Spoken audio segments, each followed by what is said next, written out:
Bismillahirrahmanirrahim.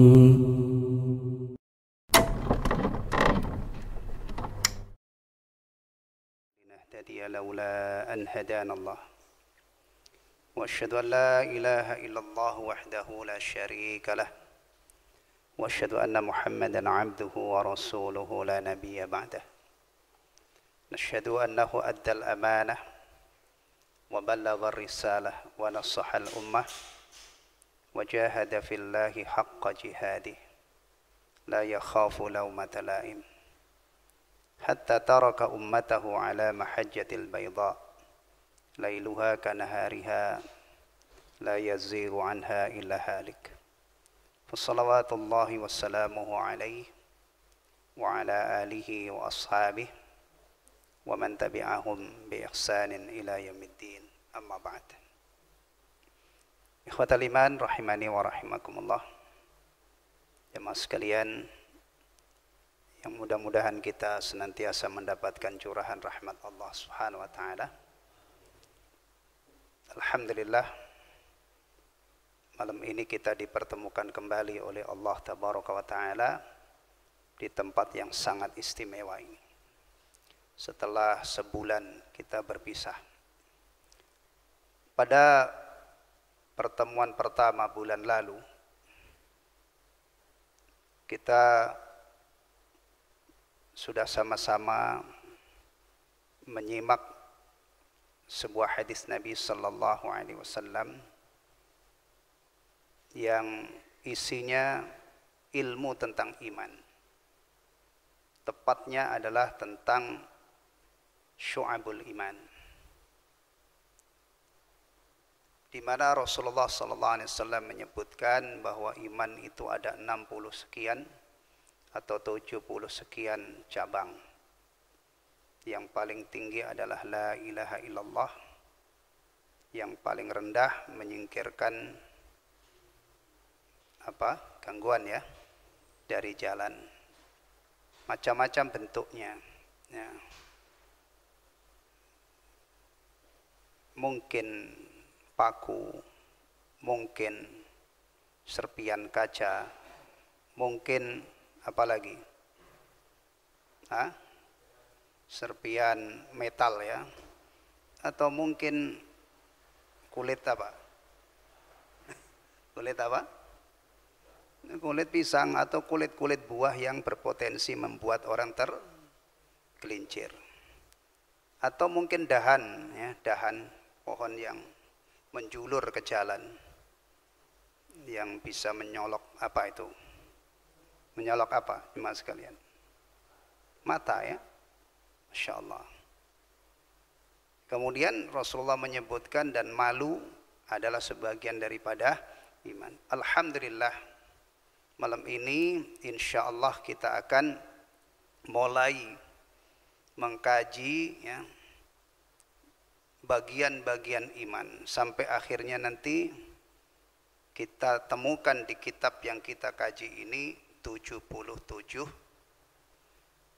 bagian atau cabang keimanan. Jadi apa yang disebutkan oleh Rasulullah ya, baru sebagiannya, yang paling tinggi, yang paling rendah, dan satu cabang keimanan yaitu al-haya atau malu ya.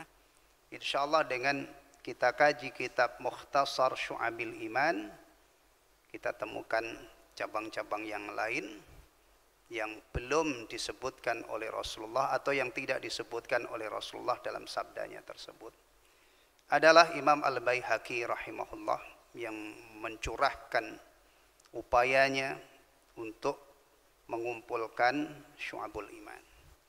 Semoga Allah Subhanahu wa taala melimpahkan ganjaran yang besar kepada beliau ya, atas jasanya kepada Islam dan kaum muslimin. Meninggalkan warisan kitab yang sangat berharga yang di dalamnya berisi penjelasan mengenai cabang-cabang atau bagian-bagian keimanan yang mudah-mudahan setelah kita pelajari, kita kaji ya, kita mendapatkan tambahan ilmu yang bermanfaat dari kitab yang sangat berharga ini, ya, akhirnya iman kita makin hari makin sempurna, atau setelah kita tahu bahwa kebaikan yang diperintahkan oleh Allah itu ternyata bagian daripada iman, mudah-mudahan makin semangat kita untuk menekuni kebaikan-kebaikan itu, sehingga makin hari kita makin dekat dengan Allah Subhanahu wa taala, makin hari iman kita makin sempurna, dan puncaknya mudah-mudahan di saat kita didatangi malakul maut, ya, untuk memindahkan kita dari dunia yang fana ini ke alam barzakh, ya, mudah-mudahan iman kita itu berada pada puncaknya, sehingga kita mati dalam husnul khatimah. Itu harapan kita. Jadi salah satu cita-cita besar kita tentang iman kita ini adalah terus berkembang, bertambah, dan puncaknya mati dalam keadaan beriman, masuk alam barzakh, kita mendapatkan jaza iman kita, diteguhkan oleh Allah, akhirnya kita lulus dari ujian barzakh, di alam barzakh kita terbebas dari azab kubur, kita bergelimang nikmat barzakh, dan puncaknya lagi pada yaumul hisab, mudah-mudahan kita mendapatkan jaza iman kita, ya, diampuni oleh Allah dosa-dosa kita, diterima kebaikan-kebaikan kita, akhirnya kita dirahmati dan dimasukkan ke dalam surganya, dijauhkan dari api neraka. Itulah puncak cita-cita setiap mukmin sejati. Adapun orang-orang munafik, ya, meskipun secara lahiriah mereka layaknya orang Islam, tapi tidak mungkin punya cita-cita sehebat orang-orang mukmin sejati. Maka sekali lagi kita bersyukur kepada Allah Subhanahu wa taala dengan mengucapkan bismillahirrahmanirrahim, kita memohon pertolongan kepada Allah Subhanahu wa taala.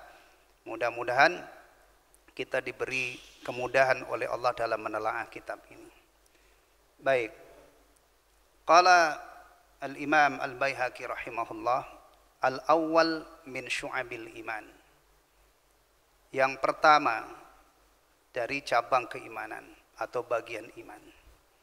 Atau kalau kita terjemah secara bebas, ya, bagian iman atau cabang iman yang pertama. Al-imanu billahi azza wa jalla, beriman kepada Allah azza wa jalla. Untuk perhatikan, Rasulullah sallallahu alaihi wasallam menyebutkan bahwa bagian iman yang paling tinggi, yang paling pokok itu adalah qaulu la ilaha illallah. Nah, itu nanti masuknya di sini nih, ya. Jadi ini tidak bertentangan dengan sabda Rasulullah. Imam Al-Baihaqi rahimahullah memulai dari bagian yang paling tinggi, al-imanu billah. Ya. Taib. Ikhwatal iman rahimani wa rahimakumullah. Perlu ana jelaskan, ya, bahwa kitab ini hanya menjelaskan tentang pokok-pokok, tentang bagian-bagian atau tentang cabang-cabang keimanan. Jadi sebenarnya tidak cukup hanya mengandalkan kitab ini, ya. Apa-apa yang disebutkan di dalam kitab ini, setelah kita mengetahui ini adalah bagian daripada iman, ini adalah salah satu cabang daripada iman, itu harus kita sempurnakan, ya. Jadi kepentingan kitab ini hanyalah menunjukkan bahwa misalnya, ya, iman kepada Allah adalah bagian iman yang pertama, cabang iman yang pertama. Nah, untuk memperdalam ini, ya, tentunya di dalam dars, di dalam pelajaran akidah, di sana dijelaskan madmun, kandungan atau substansi iman kepada Allah itu apa saja. Itu tidak dijelaskan di sini, apalagi ini mukhtasarnya, ya. Maka nanti dalam menjelaskan ini saya kombinasi, saya tambahkan dari sumber yang lain supaya kita tidak hanya mengetahui secara global tentang tentang bagian-bagian atau cabang-cabang iman, tetapi sedapat mungkin juga ada faedah yang lain, yaitu setiap bagian ini kita perluas, ya. Baik. Jemaah sekalian rahimani wa rahimakumullah. Di sini diketengahkan atau dikutip ayat yang ada kaitannya dengan al-imanu billah. Ya. Di sini dikutip firman Allah tabaraka wa taala surah Al-Baqarah ayat 285. Wal mu'minuna kullun amana billahi wa malaikatihi. Yang ada relevansinya, yang ada kaitannya dengan pembahasan ini adalah kullun amana billah. Semua beriman kepada Allah. Itu disebutkan pertama, ya. Kemudian juga firman Allah Subhanahu wa taala dalam surah An-Nisa ayat 136, ya ayyuhalladzina amanu aminu billah. Wahai orang-orang beriman, tetap berimanlah kalian kepada Allah. Nah, nih ada perintah aminu billah. Dan ayat-ayat yang lain yang semakna dengan, ya. Antum perhatikan para ulama itu kalau mengambil satu ayat sebagai dalil satu masalah, itu kadang-kadang hanya dipotong sepenggal aja yang ada kaitannya dengan pembahasan, ya. Yang ada kaitannya dengan pembahasan, ya. Contoh tadi surah Al-Baqarah itu kalau dilanjutkan kullun amana billahi wa malaikatihi wa kutubihi wa rusulih la nufarriqu baina ahadin min rusulih. Panjang kan? Ada malaikat disebutkan di situ, ada kitab-kitabnya, ada rasulnya. Tapi itu bukan, tidak ada kaitannya dengan pembahasan ini. Maka hanya dipotong kullun amana billah. Nanti yang bab malaikat dalilnya juga ayat itu juga, ya. Karena pelajarannya ini dipisah-pisah, ya, dipisah-pisah. Fokus hanya menjelaskan tentang al-imanu billah. Kemudian dalam hadis Nabi sallallahu alaihi wasallam di sini dikutip hadis dari Abu Hurairah radhiyallahu an, muttafaqun alaih, ya, terdapat dalam sahihain, ya. Rasulullah sallallahu alaihi wasallam bersabda, umirtu an uqatilan nasa hatta yaqulu la ilaha illallah. Faman qala la ilaha illallah faqad asama minni nafsahu wa malahu illa bihaqqi wa hisabuhu 'ala Allah. Atau faqad usima minni nafsuhu wa maluhu illa bihaqqi wa hisabuhu 'ala Allah. Ya. Saya diperintahkan untuk memerangi manusia hingga mereka mengucapkan la ilaha illallah. Ya. Nah, ini ada kaitannya dengan pembahasan. Barang siapa yang sudah mengucapkan la ilaha illallah maka terpeliharalah dariku jiwa dan hartanya. Kalau orang itu sudah mengucapkan la ilaha illallah dihukumi secara lahiriah orang apa? Orang apa? Muslim. Kalau muslim otomatis terjaga darah dan hartanya. Kecuali dengan hak Islam. Orang muslim bisa dihukum mati enggak? Nah, yang aslinya itu darahnya terjaga tapi bisa enggak darahnya itu ditumpahkan? Bisa. Dengan sebab apa? Sana membunuh, ya kan? Apalagi murtad, ya. Kemudian zina, ya. Tapi dengan catatan zinanya apa? Dalam keadaan apa? Nah, muhsan, ya. Kalau gadis dan perjaka, meskipun perjaka tua, ya, perjaka tua berzina, hukumannya mati. Dihukum mati apa enggak? Hah? Enggak. Diapain? Kita bicara teori.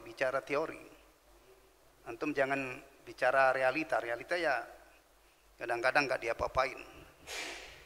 Kalau sudah gede sama gede, ya suka sama suka itu nggak ada masalah. Kalau hukum buatan manusia, ya. Kalau kita kembali kepada Al-Quran, didera berapa kali? 100 kali. Az-zaniyatu waz-zani fajlidu kulla wahidin minhuma mi'ata jaldah. Nah, jadi orang Islam itu asalnya darahnya terjaga, tapi dia bisa halal darahnya karena sebab membunuh. Membunuh yang dibalas dengan dibunuh itu yang bagaimana? Kriterianya yang bagaimana? Membunuh dengan sengaja.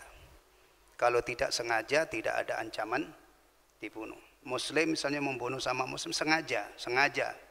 Kalau bahasa ininya apa itu hukum apa pembunuhan apa? Berencana ya. Nah, itu hukum qisas. Ya kan? Atau keluar dari Islam murtad dan tidak mau balik lagi taubat, ya itu juga dibunuh. Dan zina. Tapi dengan catatan pelaku zina ini yang sudah pernah nikah. Ya, kalau belum pernah nikah ancamannya tidak mati. Baik, ini yang dikutip oleh beliau, oleh penulis Syu'abul Iman, hadis Nabi sallallahu alaihi wasallam di mana beliau menyatakan umirtu an uqatilan nas hatta yaqulu la ilaha illallah. Ya, berarti ini cabang yang paling besar ya. Orang itu kalau tadinya di luar Islam kemudian dia sudah ikrar la ilaha illallah, berarti secara lahiriah dihukumi sebagai seorang apa? Muslim. Ada yang lebih jelas lagi ya, meskipun tidak dikutip di sini ya, yaitu ketika Jibril alaihissalam meminta kepada Rasulullah sallallahu alaihi wasallam untuk menjelaskan iman. Ya. Ini hadis masyhur, dikenal dengan hadis Jibril. Hadis Jibril. Kenapa ada sebutan masyhur, sebutan yang sangat terkenal hadis Jibril? Apa ini? Masalahnya apa? Pak Sabirin, kenapa Pak Sabirin? Hadis ini sering disebut dengan hadis Jibril.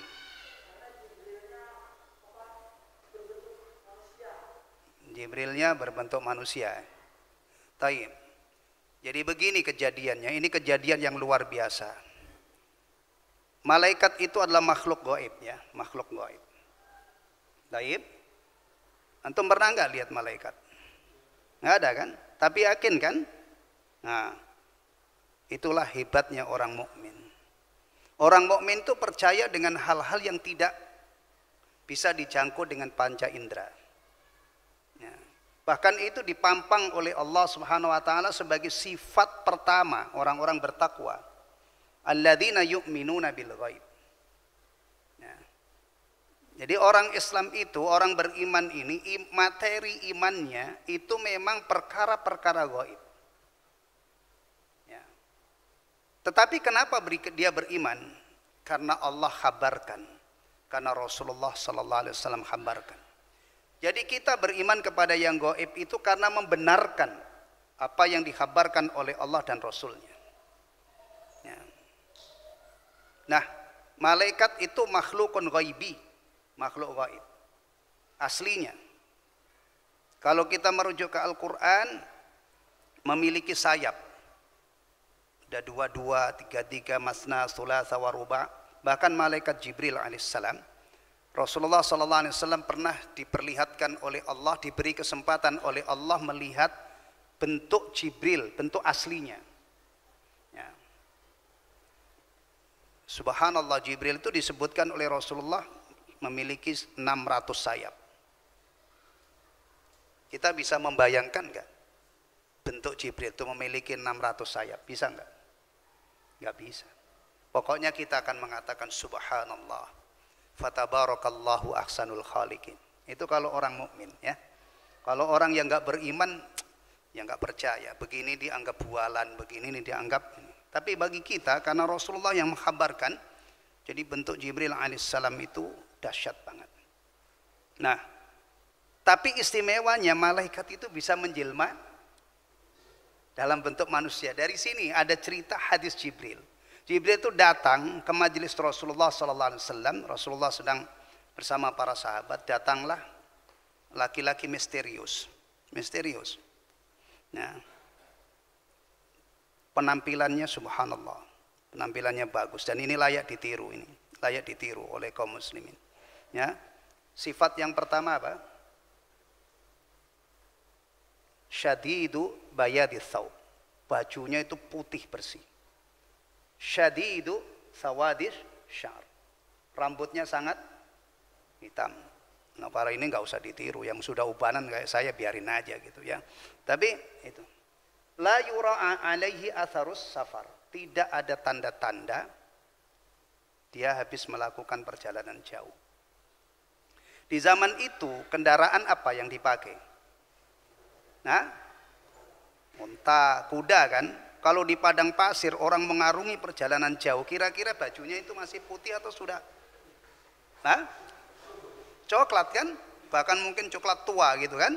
Rambutnya pasti sudah berdebu. Nah, Masya Allah. Kecuali sekarang ya. Sekarang itu misalnya Raja Salman ya. Raja Salman Fidahullah. Dari Jeddah sana landing di mana kemarin itu? Halim ya. Kira-kira kalau dari Saudi pakai baju putih sampai di Indonesia masih putih apa enggak? Masih lah, orang naik pesawat pribadi pesawatnya ini. Kalau zaman dulu ya pakai baju putih dari menempuh perjalanan jauh udah nggak mungkin putih lagi kan? Nah, dan hebatnya lagi, anehnya lagi, wala ya'rifuhu minna ahadun. Namun tidak ada seorang pun di antara kami yang mengenalnya. Dibilang orang dekat karena bajunya bersih, tapi tidak ada yang kenal. Dibilang orang jauh, tidak ada tanda-tanda safar. Lalu duduk di hadapan Rasulullah Sallallahu Alaihi Wasallam. Ya, duduknya juga santun banget ya, sopan banget. Kemudian akhbirni anil Islam. Ya Muhammad, akhbirni anil Islam. Itu pertanyaan pertama. Wahai Muhammad, tolong jelaskan kepadaku tentang Islam. Dijelaskan al-Islamu an tu'mina billahi dan seterusnya. Setelah itu dia mengatakan sodakta, Anda benar ya. Kemudian sahabat-sahabat tambah heran lagi, ini siapa ini orang ini? Kan sampai di sini belum ada yang tahu kalau itu Jibril kan. Nah, terus pertanyaan kedua. Nah, ini pegang baik-baik ini. Ini adalah 9 bagian iman yang ada di kitab ini. Yang bagian pertama itu adalah dari jawaban Rasulullah ini. Ketika Jibril meminta kepada Rasulullah SAW, akhbirni anil iman, maka beliau menjawab atau menjelaskan al-imanu an tu'mina billah. Ini yang pertama ya. Wa malaikatihi wa kutubihi wa rusulihi wal yaumil akhiri wa tu'mina bil qadari khairi wa syarri. Ya.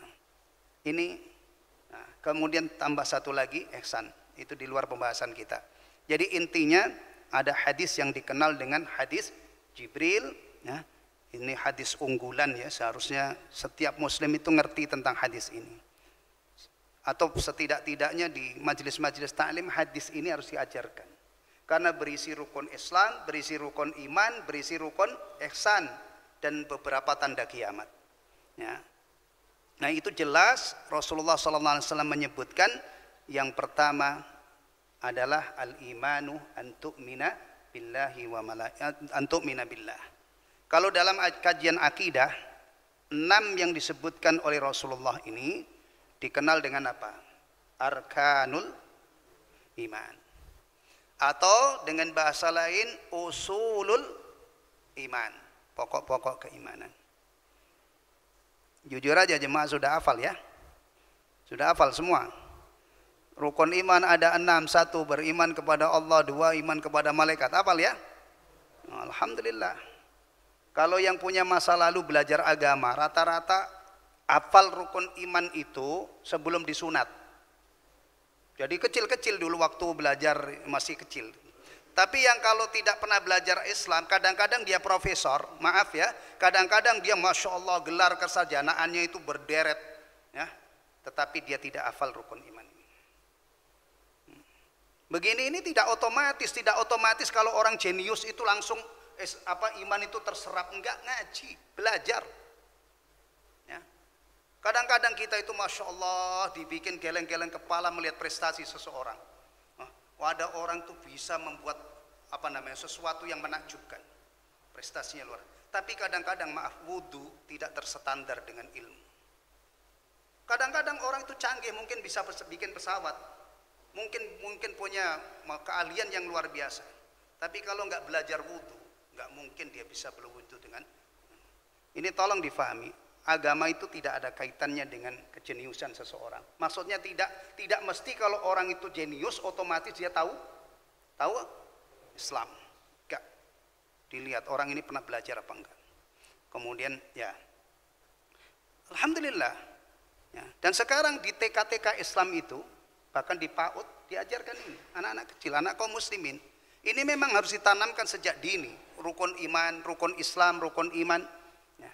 Kita kalau punya anak, punya cucu masih kecil-kecil 3 tahun, 4 tahun sudah hafal ini, kasih hadiah. Ini sudah luar biasa. Tapi kalau kira-kira mbahnya, eyangnya atau bapaknya, kalau ilmunya sama dengan anaknya gimana? Cuman ngerti rukun iman itu ada 6 tapi tidak tahu substansinya. Ini yang harus kita minimalisir. Jangan sampai ilmu kita tentang iman itu sama statis jalan di tempat seperti kita belum disunat dulu. Ya.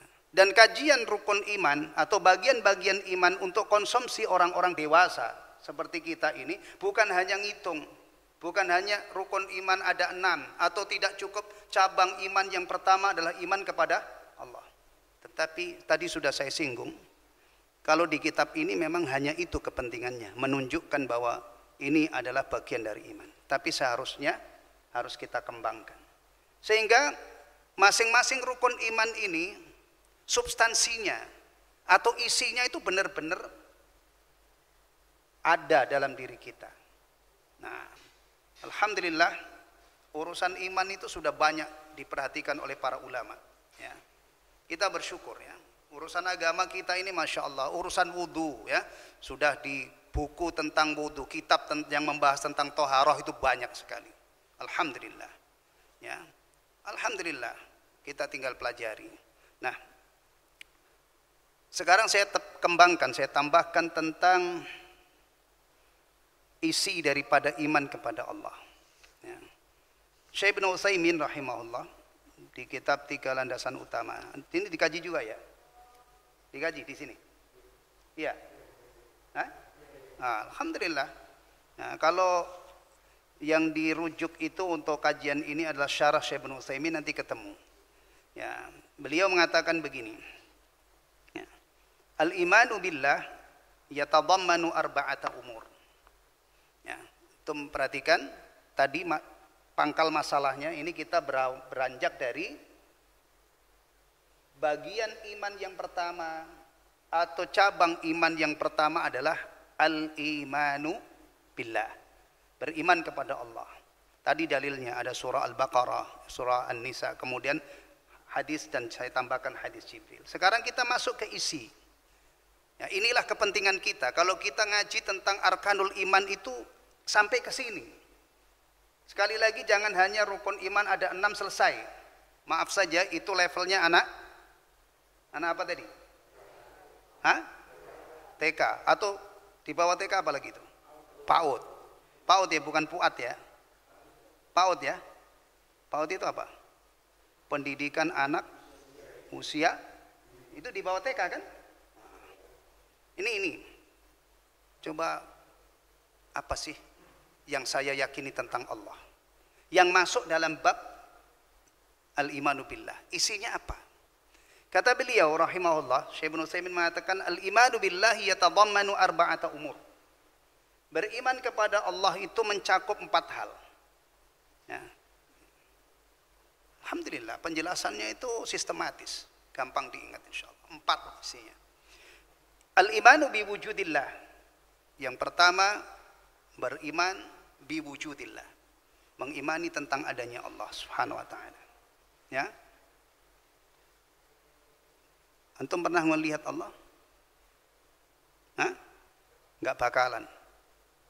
Simpan sebagai kerinduan. Mudah-mudahan nanti kita termasuk ahli surga, penghuni surga dan mendapatkan nikmat yang paling besar.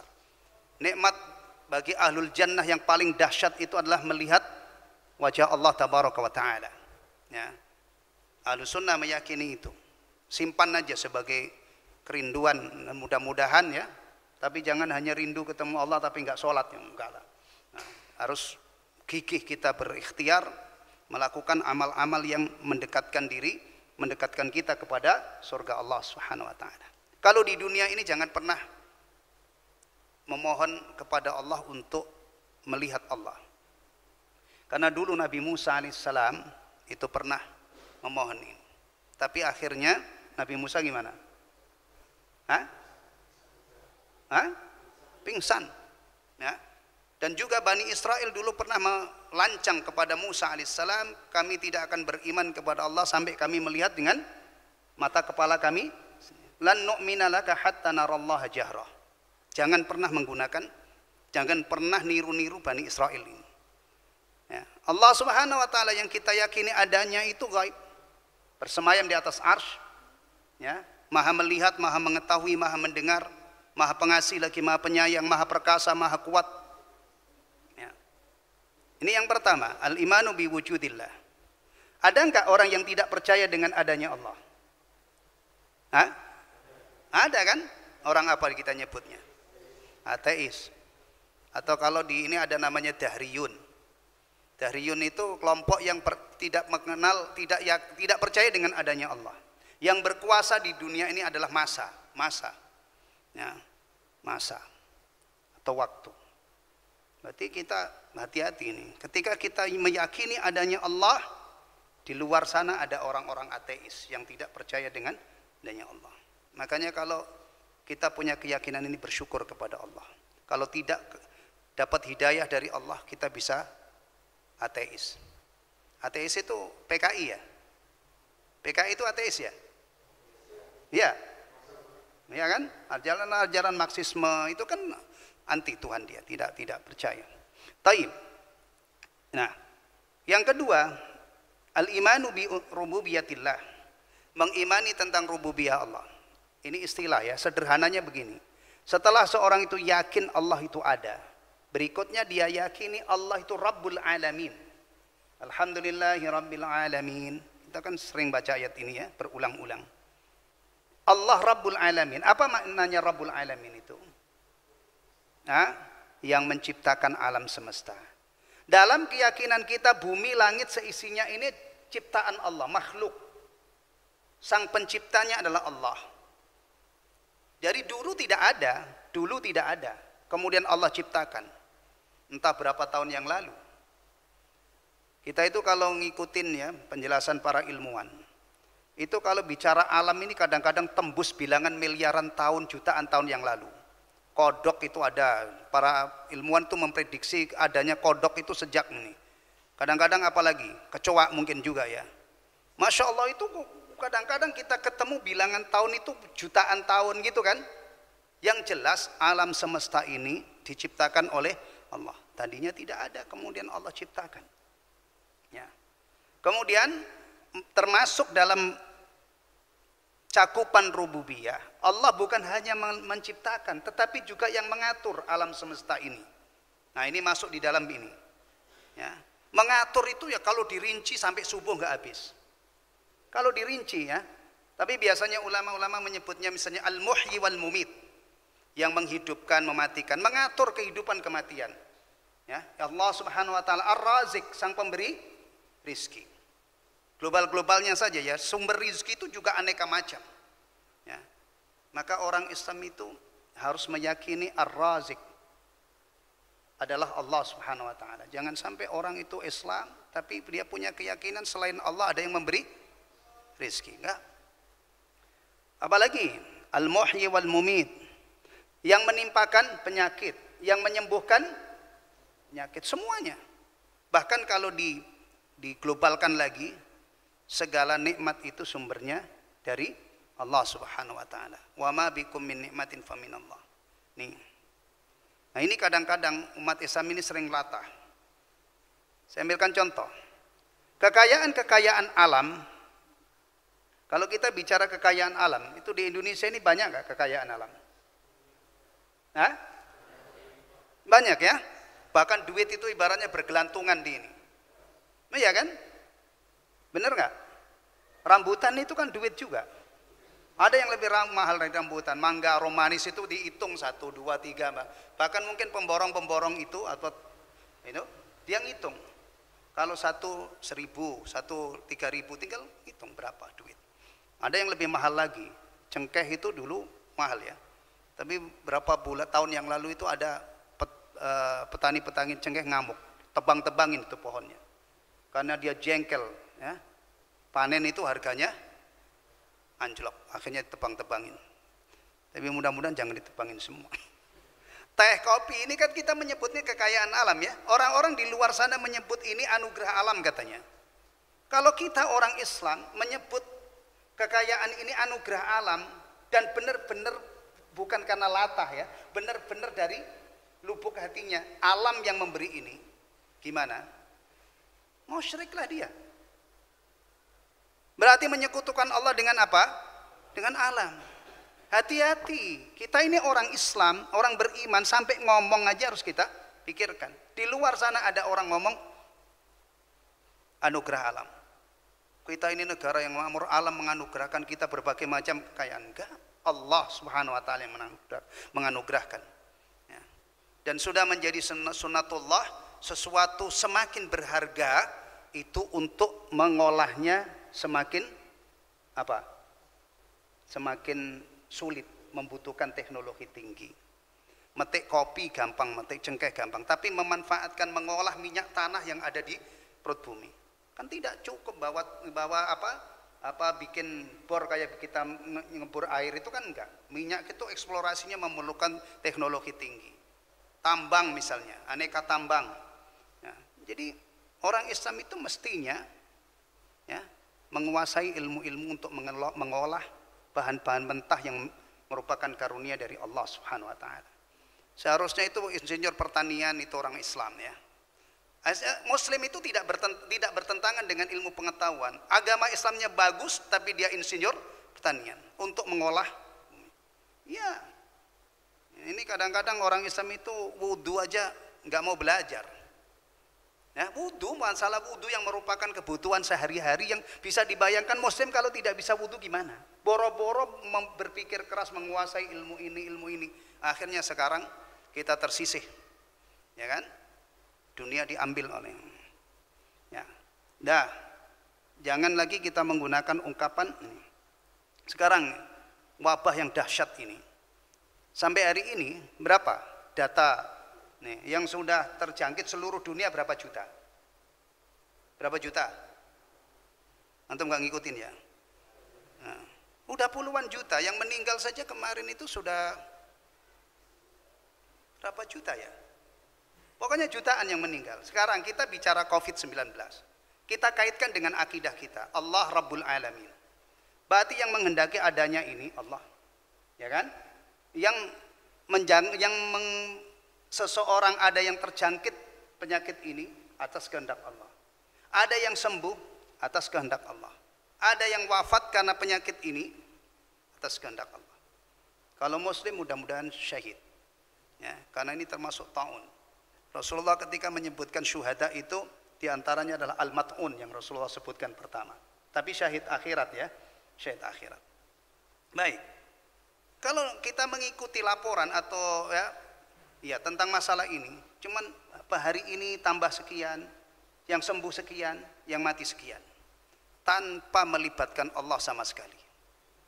Tapi kalau kita orang Islam membahas masalah ini atau berbicara masalah ini, ya, yang disembuhkan oleh Allah hari ini dari COVID sekian, yang Allah kehendaki wafat sekian, jumlah yang tertular, yang terjangkiti, yang dikehendaki oleh Allah terjangkit sekian, tidak bisa kita lepaskan dari Allah. Ini loh masalahnya ya. Ketika urusan nikmat ini sudah kita putus dari rububiyah Allah, akhirnya orang itu malas ibadah. Ya. Maka lihat ulama-ulama Ahlussunnah ketika menjelaskan tauhid rububiyah itu dijelaskan sebelum tauhid uluhiyah. Sehingga kalau orang itu tauhid rububiyahnya matang, dia melek melihat subhanallah nikmat yang diberikan oleh Allah kepada saya itu tidak bisa saya hitung. Kemudian ada semangat untuk bersyukur, masuklah kepada tauhid uluhiyah. Kita sholat itu mestinya nggak ada malesnya. Kita sholat itu energi kita, semangat kita itu nggak pernah padam.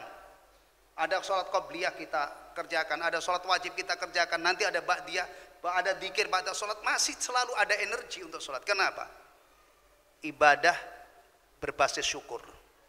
Kita beribadah kepada Allah ini sebagai perwujudan rasa syukur kita atas nikmat yang tidak bisa kita hitung. Tapi kadang-kadang ada orang muslim itu ibadah kayak memanggul beban berkintal-kintal gitu, berat bang. Padahal mestinya ibadah itu dari sini sumbernya. Kenali rububiyah Allah. Maka masuk ke bagian yang ketiga, yaitu beriman tentang uluhiyah Allah. Yakin bahwa yang berhak disembah dan diibadahi itu hanyalah Allah. Karena Rabbul Alamin itu satu, maka yang kita yakini yang punya berhak untuk disembah dan diibadahi hanya Allah. Tidak ada yang lain. Tidak layak, tidak level. Kalau ada selain Allah Subhanahu wa ta'ala dijadikan sesembahan, enggak level. Maka metode Al-Quran, cara Al-Quran untuk merontokkan Tuhan-Tuhan yang disembah oleh manusia selain Allah yang tidak level didudukkan sebagai ilah, itu adalah ditelanjangi dari rububiyahnya. Dia bisa apa? Dia punya apa? Nah, kalau sesuatu itu tidak punya apa-apa, tidak bisa berbuat apa-apa, untuk apa Anda sembah? Yang lebih konyol lagi itu manusia menyembah sesuatu yang lebih rendah. Manusia menyembah berhala. Itu terjadi, ya. Berhala dengan Allah itu bedanya luar biasa, ya. Maka ketika orang musyrik itu, ya, ini disebutkan dalam beberapa tafsir, di tafsir Qurtubi disebutkan, di tafsir Ibnu Katsir disebutkan, di Sababun Nuzul juga disebutkan, ya. Bahkan di kitab Sirah Ibnu Ishaq juga disebutkan masalah ini.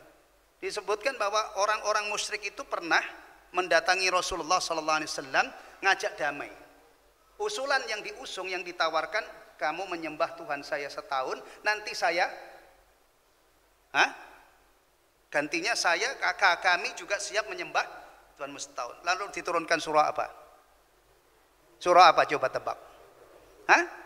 Qul ya ayyuhal kafirun la a'budu ma ta'budun. Wahai orang-orang kafir, kata Ibnu Katsir rahimahullah, ayat ini mencakup seluruh orang kafir di muka bumi.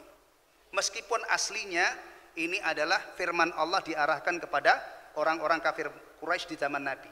Tapi terapan ayat ini adalah untuk menghadapi semua orang kafir di muka bumi. La a'budu ma ta'budun. Saya tidak menyembah apa yang kamu sembah. Karena apa yang kamu sembah itu berhala, tidak berhak untuk disembah.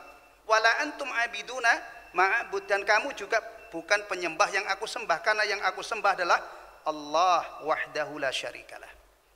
Nah, yang terakhir adalah masih ada satu lagi, mengimani bahwa Allah punya nama-nama yang sangat bagus dan sifat-sifat yang maha sempurna lagi maha tinggi, yang sesuai dengan keagungan dan kebesaran Allah, tidak sama dengan makhluk. Ini secara global kandungan daripada iman kepada Allah. Saya ulangi lagi, mengimani tentang adanya Allah, mengimani rububiyah Allah, yakni meyakini Allah adalah pencipta alam semesta dan yang mengatur alam semesta. Ketiga, meyakini bahwa yang berhak disembah dan diibadahi hanya Allah. Yang keempat, Allah memiliki nama-nama yang sangat bagus yang dikenal dengan Al-Asmaul Husna dan sifat-sifat yang maha tinggi. Itu secara global madmun atau kandungan cabang atau bagian iman yang pertama. Wallahu ta'ala alam bissawab. Ya. Kalau di dalam hadis Jibril tadi lanjutannya apa? Setelah Allah apa? Iman kepada malaikat kan? Tapi kalau di kitab Syu'abul Iman ini, yang cabang yang kedua insya Allah kita kaji pada pertemuan yang akan datang adalah tentang iman kepada utusan-utusan Allah. Enggak apa-apa, enggak mesti berurutan, ya. Yang jelas 9 bagian iman yang ada di awal-awal kitab ini adalah tadi bagian usulul iman, bagian dari daripada rukun-rukun iman.